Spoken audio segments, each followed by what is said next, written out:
Gabrielle. We're on. Hi, beautiful. Hi. I'm so excited for so many reasons. This is round 2 with you, and you and I, we met and became close through podcasting together, our original conversation. Yeah. And so it's like it's extra special to have you back on, because it also brings back the memories of having you on for the first time, which I didn't get to have you on as video. It wasn't a video podcast at the time, and so this is so exciting because not only do I get to see your beautiful face, but now the world does too on Black Belt Beauty Radio. So thank you. I know you have so much going on, which is like, when I think of you, I just think of the word resilience. I mean, you're making baby number 2. I mean, on the business level, you have so much going on. And so I love you. Thank you for being here to carve out more time to be here with me and for everybody tuning in. It's fun, right? Whenever we get to talk, which truth be told, we actually communicate quite a bit. This is just now people can listen. I know. What we're going to talk about or whatever. Yeah. Well, I know, right? Because there's so many, and now, like, because you were literally a sister to me, and so there's so many angles at which like strings I want to pull in, and I almost feel like I have more of a privilege because I know you so well and we're so connected to be able to pull in some strings that are outside of even talking about protein and science, and I'm going to do that today because there's so much brilliance to you. So I do want to start with this one incredible post that you put up. You have so many. I want to read it to you and let you elaborate and expand on it more. So the problem isn't carbs, it's the overconsumption of processed carbs. The problem isn't fat, it's the overconsumption of low quality fats. The problem isn't protein, it's the misinformation about protein. I have learned so much from you, as does anybody who tunes into you. And I would love for you to just, expand on that post a bit, and then we'll just roll into, all the science. Sure. Yeah. It's really interesting. For the first time ever, there is so much emotion, probably more so now than ever, because things are palatable and available, and you can go on social media and Facebook and the internet to find information. And the reality is that stuff has gotten really screwed up, and the information that's getting out there is confusing to people. So now we're not just up against good science, reproducible science. That's perhaps what it was in the past. Now we're up against the narrative surrounding the information. So I put that post up because I was so sick of hearing how offended everybody was from eating. If you eat a green shake in the morning, you're going to be offended. If you eat red meat, then this is probably also offensive, right? So it's just this constant level of dissatisfaction, discomfort, and the offensive nature of nutrition. The problem comes in is that keeps people sick. Yeah. Because the confusion surrounding carbohydrates, fats, proteins is no longer science-based, it's emotional. And that's really where that came from. No, I love it. And I feel such an alliance. I mean, honestly, if you and I didn't even become as close as we are, I mean, I would be team you, period. Because first of all, for those who don't know, your background, your experience from education to just like being on the field is intense. Like there's so much there. And, when I think about the fact that you have been at the bedside of, hundreds, if not thousands of dying individuals, and you've seen the detriments of muscle wasting. Yeah. I'm sorry, but like logically, I'm like, yeah, I'm going to trust her because she's actually been at the end of the lives of these people who, had they had, been able to make decisions that would support, their nutrition, that would support their longevity, their health, their muscle, they could have more than likely have lived a longer life, right? or at least the trajectory of how they lived Okay. and how they passed away Yeah. could have been altered. Yeah. And so right now we have this narrative, and we have a weakening of our society. People are not interested in lifting weights. They're not interested in being strong. If things are uncomfortable, they don't like to do it. These are fundamental issues that we are experiencing as a culture. And as you pointed out, I trained. So I did 17 years of training. I did 2 of those years at WashU in St. Louis in geriatrics, obesity medicine and nutrition. And for those people that are new to medicine, geriatrics is the aging kind of end of life. You're 65 and above. Not that that's end of life, right? But Right. 65 and above. And, there was time spent, 2 years spent in a nursing home, time spent in palliative care. This is all really towards the end. And, the reality is people argue right now. And Mhm. all we are surrounded by this group, this keto group doesn't like this vegan group, and this meat eating group doesn't like this group. And it's just this constant bickering, right? And I can appreciate that. However, there comes this inflection point where things change. And Mhm. that is when you are 50 and you are 60, the arguments that everyone is having that is, in their 30s, 40s, even early 50s Yeah. it becomes obsolete, Yeah. and that's why I feel so passionate about getting this information out there, because the stuff that I'm talking about is backed in science. It's not Mhm. my opinion. And if it is my opinion, I will certainly say it's my opinion, but this Mhm. is very well researched information. Yeah. Well, okay. So, and I've learned so much about this from you, the quality of evidence, Yeah. because that, can you talk about that? I think that's Yeah, important. yeah. Yeah. This is really interesting. So we see a lot of studies that are posted and people say, oh man, like I read this study. Mhm. Um, and it's especially strong in the kind of plant-based world, or the blue zones, or the China Right. study. This is all epidemiology data. So this is what is considered very low quality data that is used to then perhaps prove something in a randomized controlled trial. Mhm. So the quality of evidence, the lowest quality of evidence would be, kind of an N of one case study. So that is an Mhm. individual's evidence. And then, I have a great post on this in my IG. And then you kind of move up the ladder, and very low quality evidence is what is considered population studies. So basically it takes huge groups of populations and no intervention is done. And you don't really know the details of a person. They could perhaps smoke and Right. eat junk food and not move and sit on the couch and watch, I don't know, Yeah. whatever show they're watching. That's Right. considered low quality evidence. And really, the majority of evidence that is quoted in the media is epidemiology data, Mhm. period. Right. Which is so shocking for someone like me who spent time in research, or, hopefully other healthcare professionals, because you have to really look at reproducible science. And that becomes when you're looking at randomized controlled trials. Mhm. Randomized controlled trials are predictable and repeatable. I mean, perhaps the outcome isn't predictable, but the results, once you get them, if they are done well, randomized controlled trials can be repeated. Yeah. And there's, it's considered the gold standard of data. I love that you just explained that, because obviously, I mean, there's a lot of great things about social media in terms of like there's more access to information, but that's also dangerous Totally, too, right?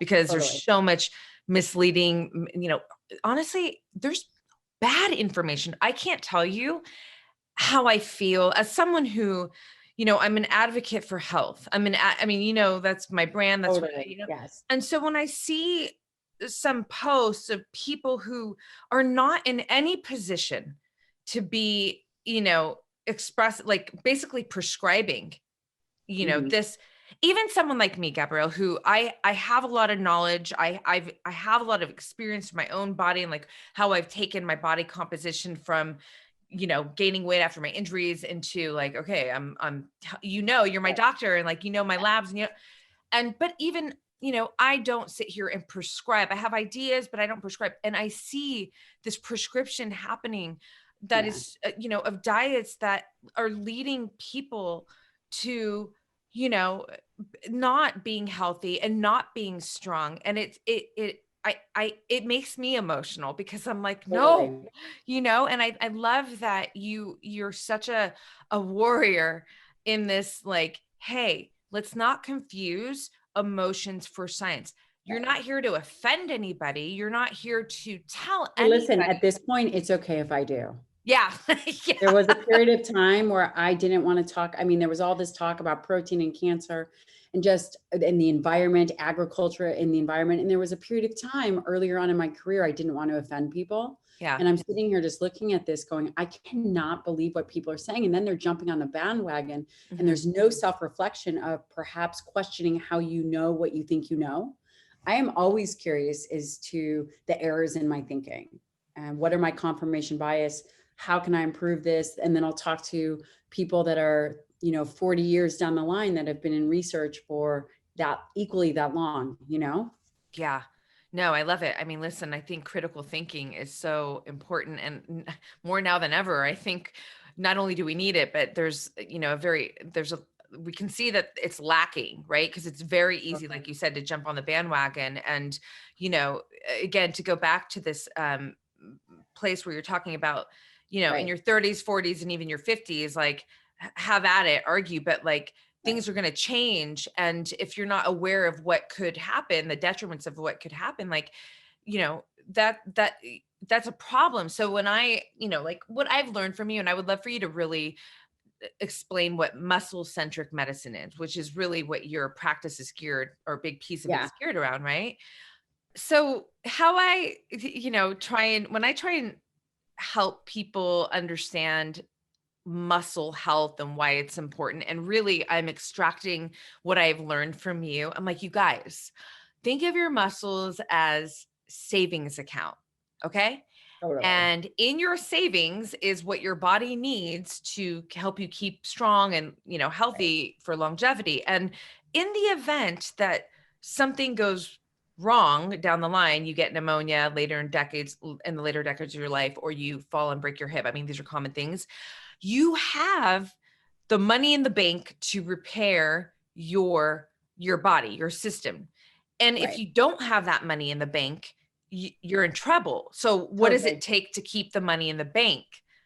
I'm going to pass it to Yeah, you. yeah, yeah. So muscle is it's the organ of longevity. And that's what's so fascinating is it truly is an endocrine organ, just like your thyroid is an organ. And for decades and decades, when we think about muscle, we think about looking good in a bikini, right? Mhm. Or whatever you wear. Yeah, But you think about looking good naked. right. And then you think about being strong. And all of that is true. And muscle is also the largest organ system in the body, which is mind blowing. And the science is relatively new that skeletal muscle, when contracted, releases compounds that are called myokines. And Mhm. it does a lot of other things, right? So when we think about maintaining body composition, blood glucose, even improving cholesterol levels, muscle does all of that. But what's so fascinating is that muscle as an endocrine organ, as a contractile tissue, goes throughout the body. It affects bone, which we know when we think about osteoporosis, but people are like, oh, it's because you're loading your joints. Well, that's one aspect of it, but it also secretes myokines, which are proteins that also impact skeletal, that also impact bone. Mm. It impacts brain. These myokines impact the immune system. So there's exercise immunology, which is all very new and all very applicable to now. Of course, that science is also new. So it is so much more important than just looking good naked, which arguably is important. Right. Now, then you think about the other things. So then you think about the diseases of aging. So we've got diabetes, or even disease of the Western society, diabetes, Mhm. hypertension, cardiovascular disease, and I will end on Alzheimer's disease, Yeah. which is largely type 3 diabetes of the brain. People feel that these diseases are inevitable in some way or shape or form, Mhm. right? This is not true. These are all diseases of the skeletal muscle first. That's so huge. That's It's so, huge. yeah. Everybody is still talking about fat tissue. If you care about root cause medicine, which I know all your listeners do, Mhm. then root cause medicine is not focused on fat tissue. That comes decades later. It comes later. Mhm. It comes after skeletal muscle is impaired. Impacts and deficits and defects and quote injury or metabolic dysfunction but begins in skeletal muscle first, before you become diabetic, before you become hypertensive, before you become obese, and before you get Alzheimer's. It's a It's big incredible. deal. It is a big deal. Yeah. And it's not something that I feel like this is not, most people are not in awareness of this, which is why, Right. like I got to turn up the volume on your voice as much as I can on all my channels, because it's so important for people to realize this. I would love for you to talk about, I think it's somewhere in our 30s, how we start to, it's harder for us to put on Yeah. muscle. Yeah. Can we Yeah. talk about that? Yeah. So this is interesting. So there is this natural aging phenomenon that happens called anabolic resistance. And really, essentially, what this is the body becomes less sensitive to the ingested protein. It becomes less efficient at sensing and utilizing this. And this can happen at really in your 30s, depending on if you're inactive. Yeah. Typically, when your hormones change, whether it's 40s or 50s, this really begins to become an issue. And in fact, menopause, when the changes in hormones for women happen much more rapidly, this Mhm. is when they see an increase in anabolic resistance and the largest loss of muscle mass that they will likely ever see in their life, unless, Wow. of course, you're injured and on bed rest. Wow. So really what happens is that because the body and the muscle tissue becomes inefficient Mhm. at being able to sense this protein, the way in which you compensate for that is you have to pay very close attention to your ingested protein intake. And this is very interesting. So now if you guys take a step back and you think about it, you are talking about an organ system, skeletal muscle, that actually has proteins in it that are nutrient sensing. Mm, mhm. So essentially, skeletal muscle in part is a nutrient sensor.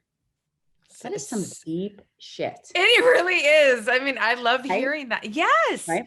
Yes. So if you want to age gracefully, if you want to be able to optimize body composition, if you want to be able to put on skeletal muscle, you must account for the inevitable aging process that happens within this nutrient sensor, AKA skeletal muscle.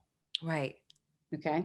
So the Yeah. way you do that is you really tailor your diet to have a robust feeding of protein. And arguably, the first meal, whatever time you eat that, is the most important, but really dosing your protein between 30 and 55 grams per meal. And I know Mhm. it sounds a lot. Mhm.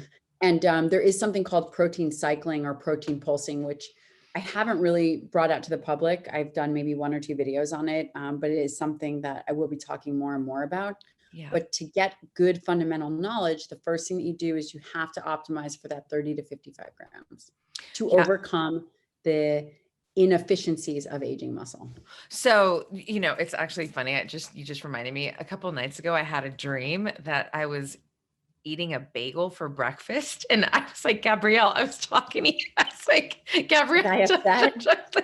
and I don't eat bagels. I don't eat bread, almond toast, but it was this random dream. But what was happening was, because I know, and I know more than ever through you and what I've learned through you, but that, how the whether you're eating your first meal at 12 o'clock or 9 o'clock, that's not the point. The point is what you're eating in that first meal Totally. really affects everything, your blood sugar levels, like all the things. And so, to go back to where you were, that first meal, you definitely want to make sure that you're hitting, Yeah. between 30 to 50 grams of high quality protein. Let's talk about high quality protein, because people are like, well, what's high quality protein? So I love the idea of highlighting this protein forward muscle centric approach. Mhm. High quality protein is easy. So if it swims, flies, runs, I know it is slightly morbid for people, but that's a high quality protein. So your beef, your bison, your chicken, your egg, whey protein is also considered a high quality protein due to its amino acid profile. So it's really more animal-based products. And Right. listen, we've been eating animal-based products for 2 million years. It is Right. only in the last decade that people really, the animal activists really make a huge deal about not eating protein. And it couldn't be further from the truth that it is, animal products are very beneficial. Do you know that we are largely plant-based right now? That according to the largest data set, which is the NHANES data set, that 70% of our calories come from plants already? Okay. So let's Just saying, I'm just throwing that out there, and we're no, fatter than ever before. it's We're sicker than ever before. well, no, I love that you just added that because I wanted to pull on this whole we're more plant-based because and you've posted this actually I want to read this exactly because it's so good. You said the problem with telling people to go plant-based is that they don't eat more spinach and broccoli. They stop eating high quality protein and replace it with processed foods and excess carbohydrates. So let's talk about that. Plant-based, I mean, everything that's not basically an animal is like essentially could be plant-based, but we're talking about processed Totally, carbs. And totally. so People when don't eat more broccoli, they eat more potatoes, or they eat more rice. So right, this is an example of making a global health recommendation based on low quality evidence. So the communities that promote, quote, plant-based, and there's nothing wrong with a plant-based diet. right, The reality is it's how things are being portrayed in the media. So I want to be very clear on that. I have nothing against a plant-based diet. I have been plant-based in my life for many years. Okay. yeah, That's not what I'm saying. right, What I'm saying is that you cannot say pea protein is better for the environment and better for you than an animal-based burger. None of that's true. Right. So right, that we have to be very clear that if someone is plant-based for ethical or emotional reasons, then you got to put that on the side and say, hey, listen, I can't argue that. That is truly your experience. And I totally mhm, validate that. But for yeah, 1 second, if you tell me that you are going to age better and mhm, that you are going to maintain your skeletal muscle mass and your hormone status is going to be optimal and all these other things because you're plant-based, that is totally false. The right, majority of bioavailable nutrients are bound up in plant-based matrix. It's not bioavailable. You're talking about 10% of nutrients that you're going to get. If you want to have your protein from quinoa, you're going to eat 6 cups of quinoa. Like it's right, all BS, right? So right. there comes this time frame and this way in which information is being put out there that is totally false. And that's the part that I feel very passionate about because like you said before, I've been at the other end, Yeah, and not yeah, only that, I've been in practice, I've been seeing patients of some kind for 15 years. yeah. That's putting in your time. It really I mean, is. I'm just saying Yeah, there's a component of experience that cannot be argued when you're talking no, about people's health. And the confusion out there is outrageous. So yes, we're already eating 70% plant-based. From the 30% of the calories that we're getting our animal products, we get the majority of our calcium, almost 100% of our bioavailable calcium, iron, zinc, selenium, B vitamins, vitamin D. So it's yeah. not arguable facts. No, totally. I mean, listen, we know in my own experience, when you and I first connected, I had just discovered through my comprehensive blood labs that I was anemic and not because my iron levels showed that they showed low, but it was because of the ferritin. And I'll never forget your your comment on the podcast. But I told you tried to guess my ferritin levels. You're like, what were you, 23? And I was like 11, I was at 11 and you're like, oh, you're an overachiever. And Yeah. I will tell you, and now we know, I've went through your support and taking ferritin and at that point I started eating meat because up to that point, it had been somewhere between 15 and 17 years that I stopped eating protein, animal protein. And it wasn't for me because I had an emotional, I'm very one with life but I just, I'd stopped years ago for a different reason. And then when I started taking deep dives into, biology and nutrigenomics and like learning about food basically and how it supports our health, Mhm. I started to feel like, damn, I wish I did eat some meat because, Mhm. I'm just learning about the benefits, specifically red meat. And so when I found out I was anemic, I was like, that's it. And I, started to incorporate red meat back into my diet. And now my levels are, climbing back up. And I say this all the time to you, Gabrielle, and I want this living in this conversation. Do you know how many times in the month I brush my hair and I'm like, Gabrielle, I love you? Because there was a period, I Right. swear, where my hair was just coming out. And I was And we like, cannot have that. You're like, are you all yeah, Persian or part Persian? I mean, like yeah, that is, like this girl, that cannot be happening. That right, my we kryptonite. cannot have like the Persian hair loss. That is just, that's It's almost like sinful. I was gonna say that exactly. I I mean, mean, it's mortifying. You're like, what's going on? And so now I brush my hair and there's like no hairs in the strand. And so I'm like, oh, I love my girl.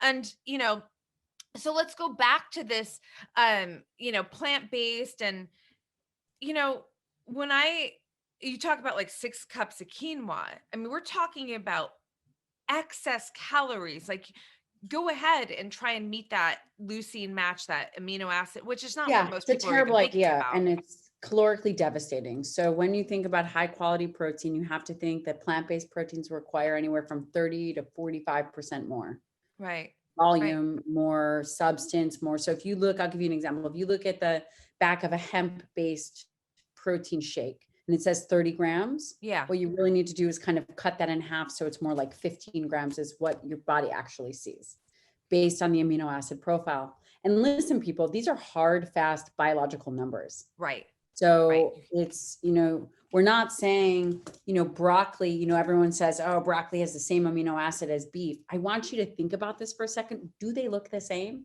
Right. One of these things does not go. Right. Muscle feeds muscle tissue. High quality protein feeds high quality proteins in your body.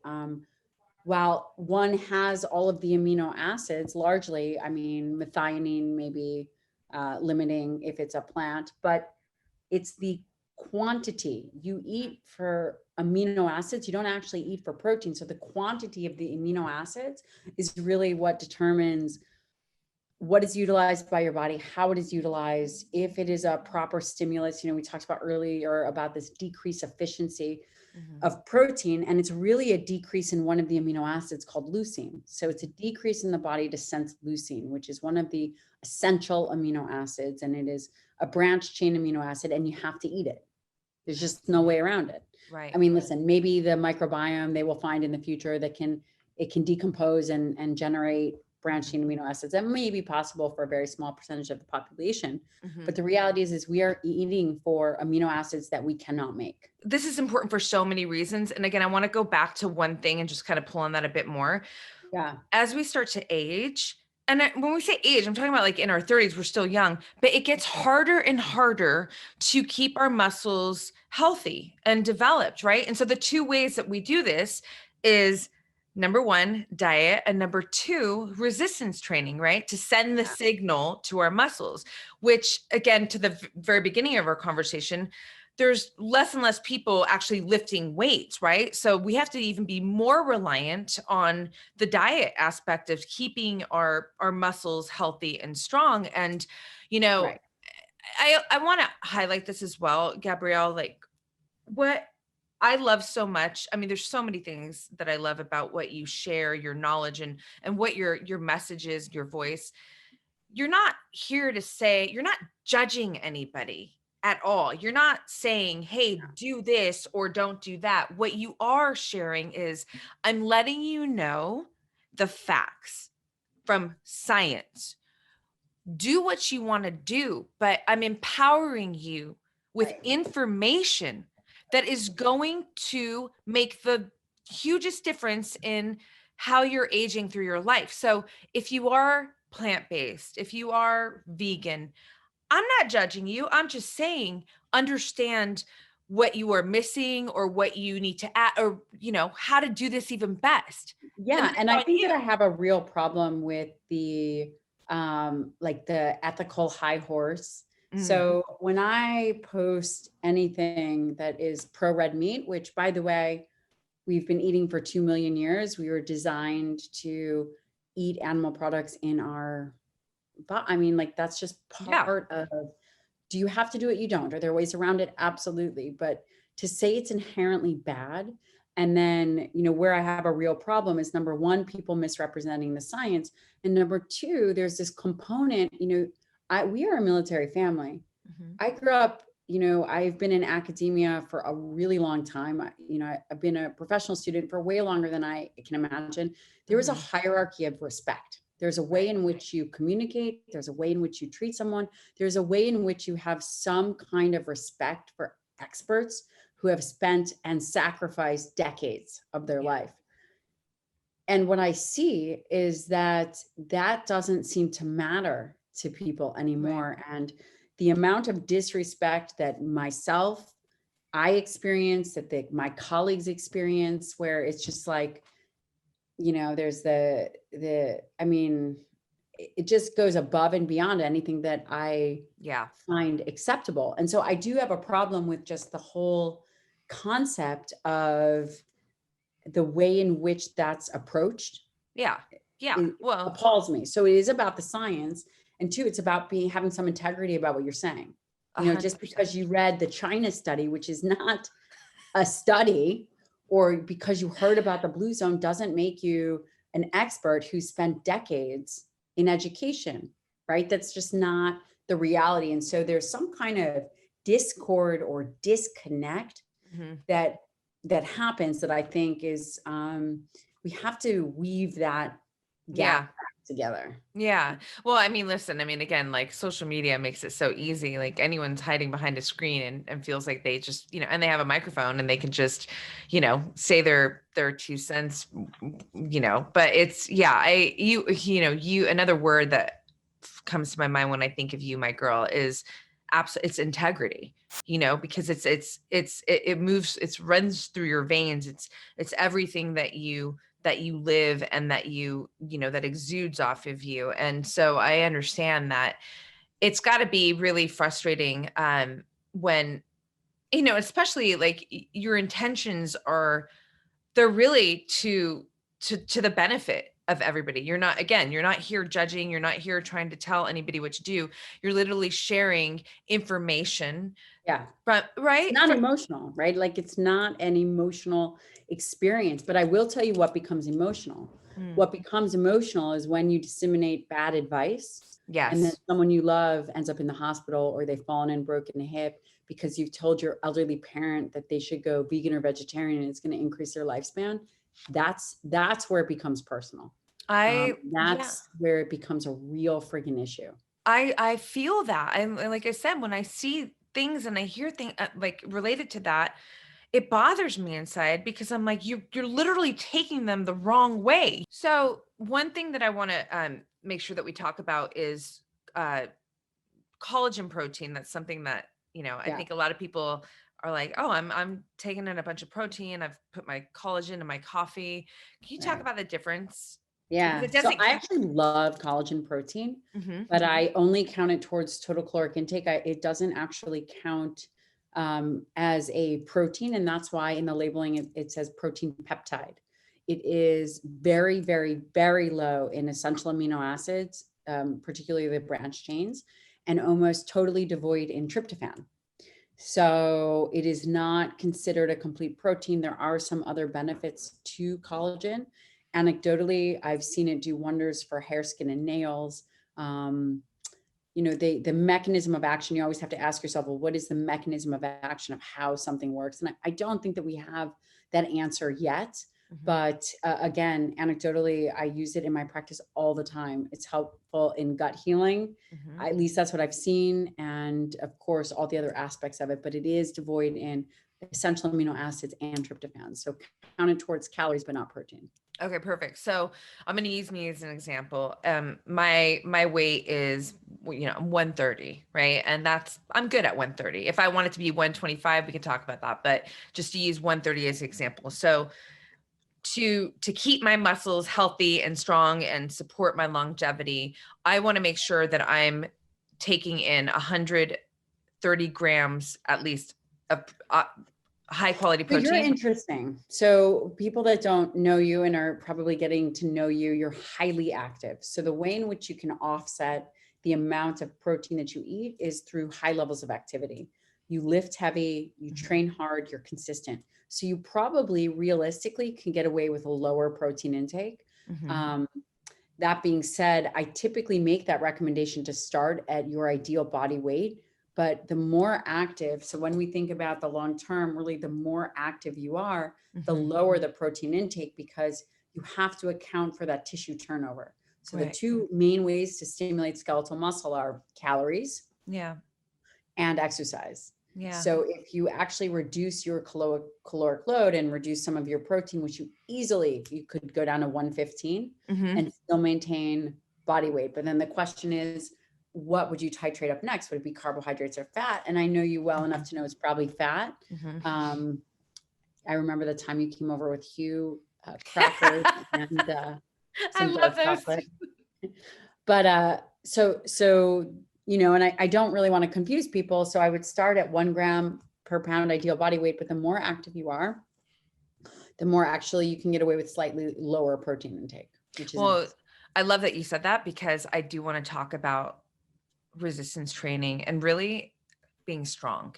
Like, I want Yeah. to go there with you, because you are such a strong woman. I mean, you literally have a background in fitness and competition. And like we had mentioned already, there is, I mean, now, especially with gyms closing down, it's even gnarlier.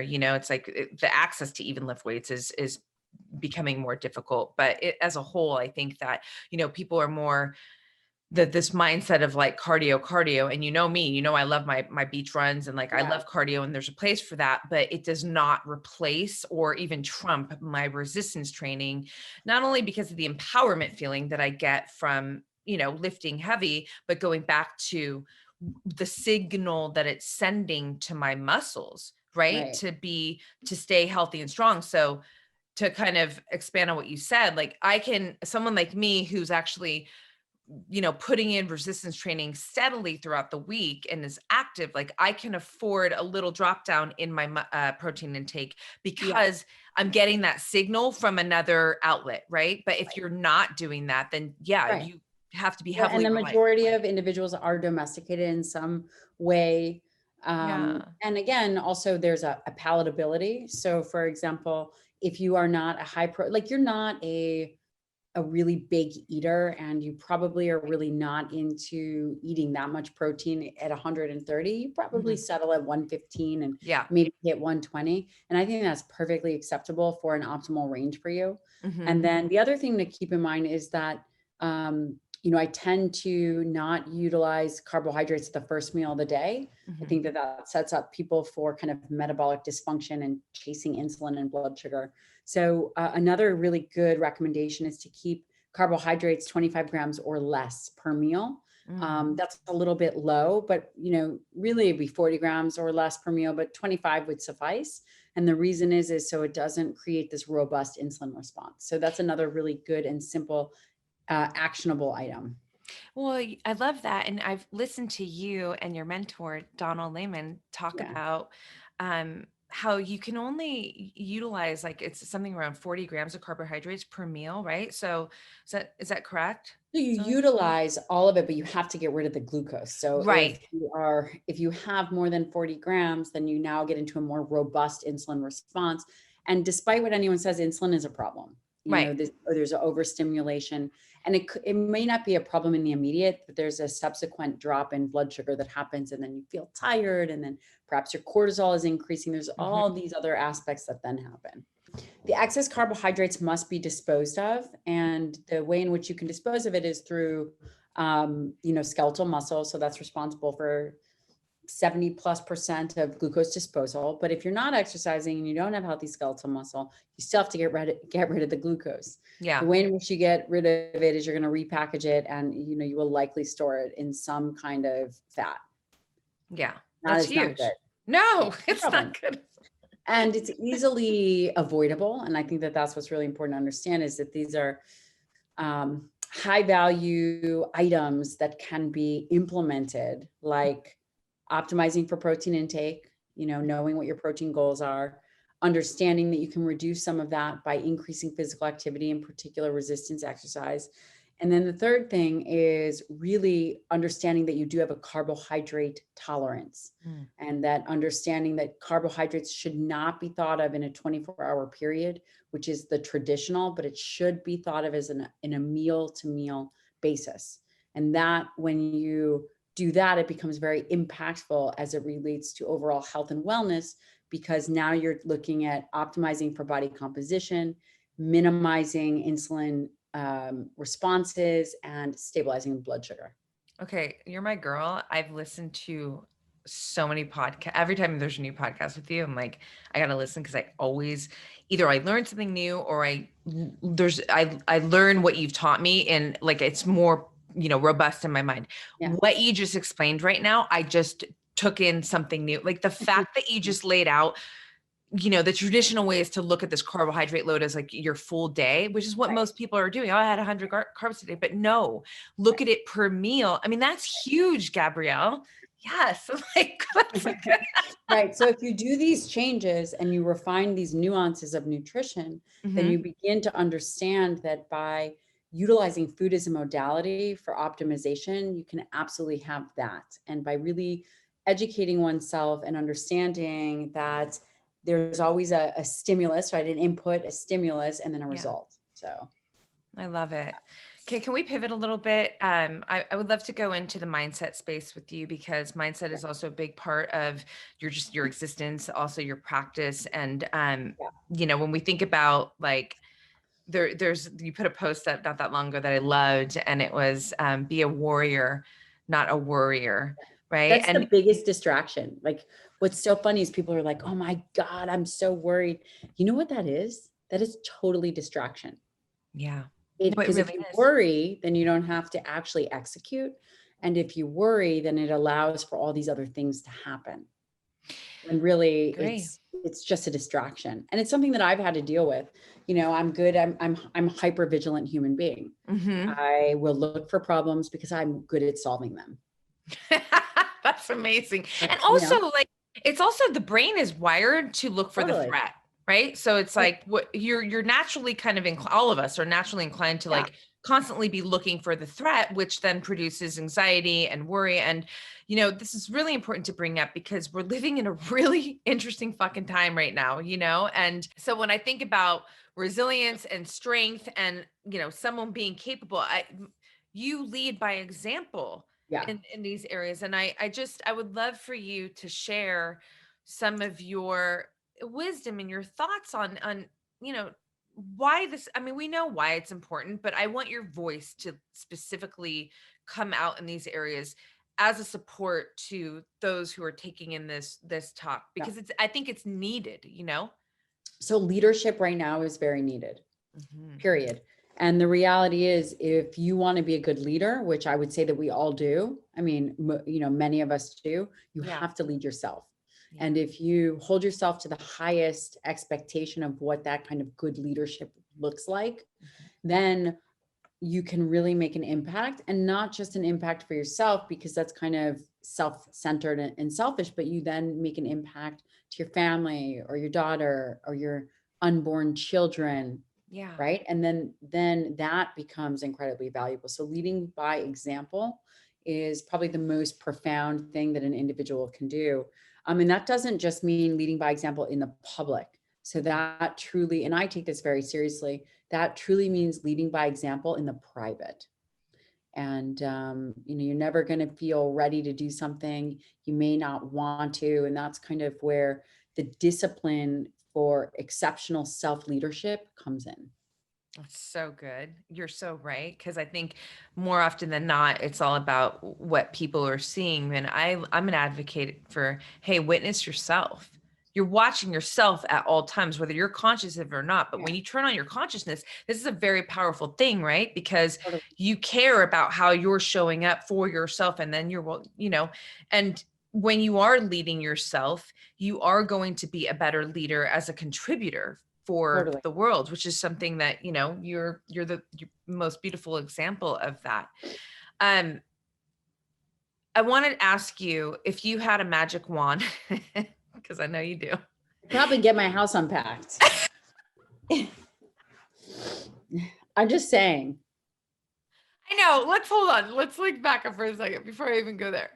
I mean, you moved, you're having a baby Wait, wait, again, wait, wait, wait. like, Wait, hold on. okay. I have a 16-month-old.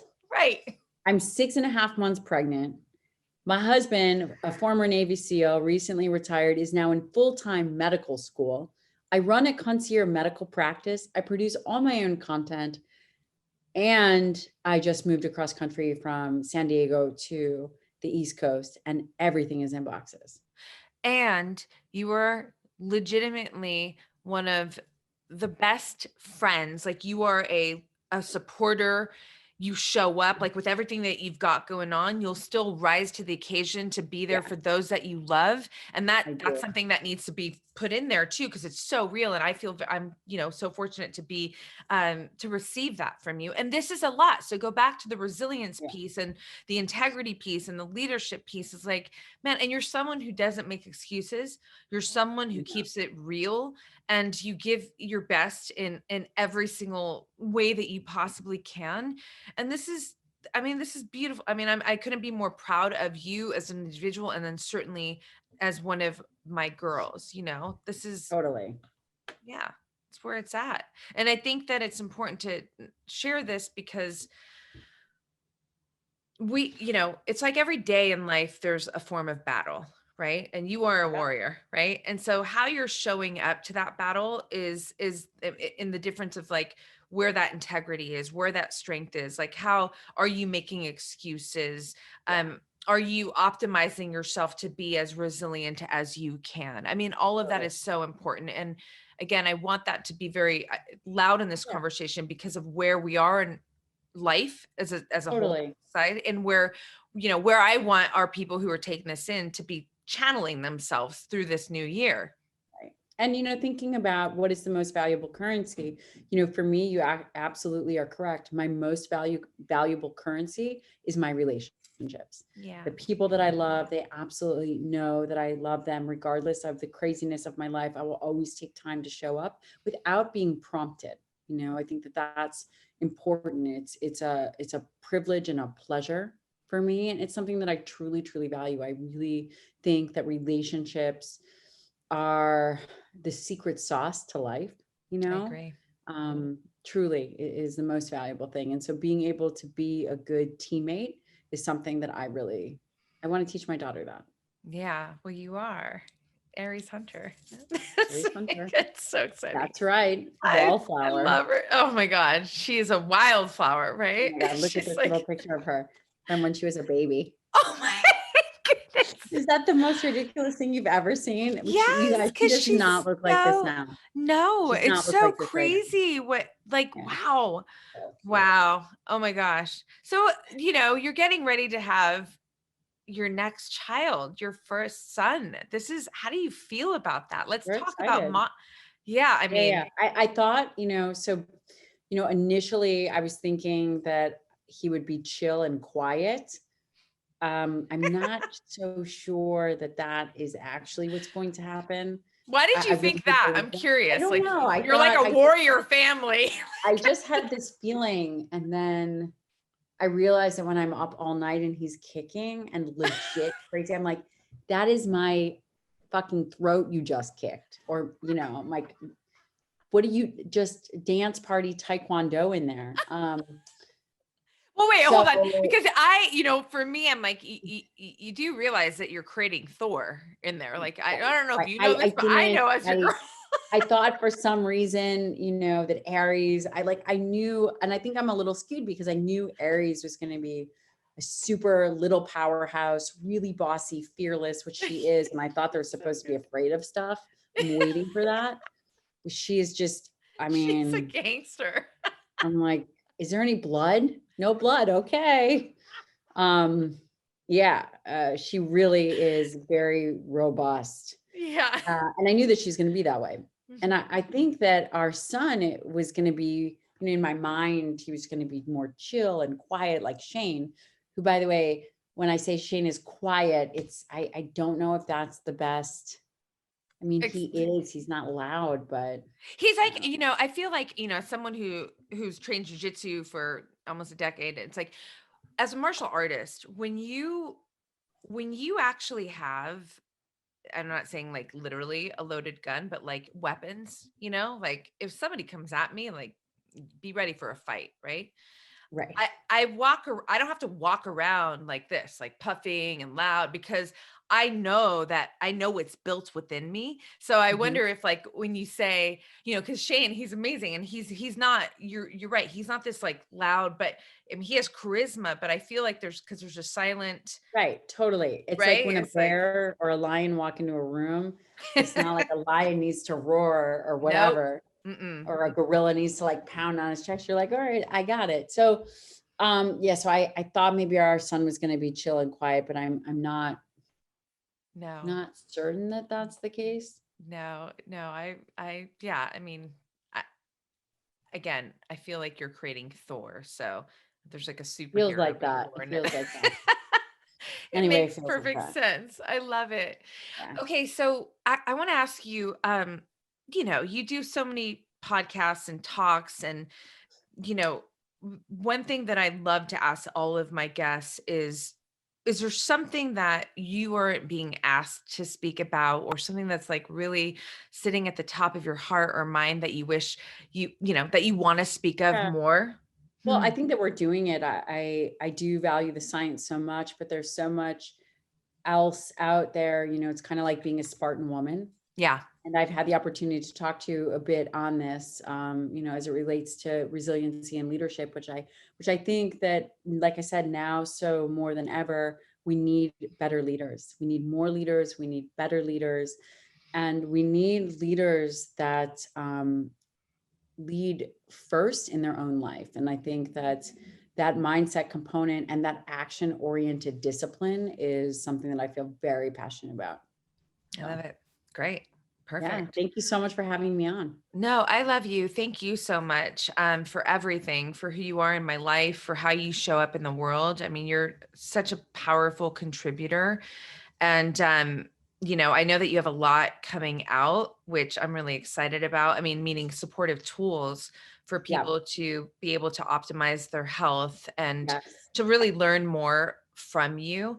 So, you know, these things are coming out soon. Can you please tell people, and everything's in the show notes, like the best place to Right. be? Yeah. So you guys can go to my website, drgabriellelyon.com, sign up for my newsletter. I am launching a course. I'm hoping it's going to be done by the time this podcast is out. And this will really give you a strong foundation of the concepts. It's for everybody. It is, depending on your skill level, depending on your knowledge that you want for knowledge acquisition, there'll be references.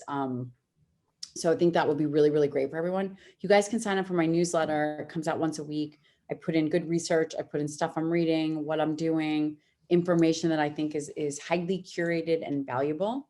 I also have a YouTube channel, which I speak with my mentor, Dr. Donald Lehman. And the reason I put this together is because he is a researcher, an academic by craft, Mhm. and he doesn't necessarily speak directly to the public often. So Mhm. this now gives him a platform for us to have conversations that we always have and bring it to the public. It is so valuable. You guys should Oh, definitely take a listen, because I feel so privileged to be able to have this relationship with him where I get to ask him and talk to him. But he is the finest of the fine when yeah, it comes. it's like this is amazing. I love your YouTube channel. And also, one thing to note about the videos, they're bite-sized too. So they're really We do easy that to, on purpose. It's too yeah, heavy for people. I want it to be very user friendly. yeah. And I'm really active on Instagram. Facebook, not so much, but Instagram, yes. So you guys can find me there, and I Dr. love your Gabrielle Instagram. Lyon, and shoot me a DM. Happy to try to answer everybody. I love you, girl. Thank you so much. I All love of you that's in the too. show notes. I appreciate you on every Thanks. level of appreciation, and to be continued. Yeah. Okay. Love you. I love you.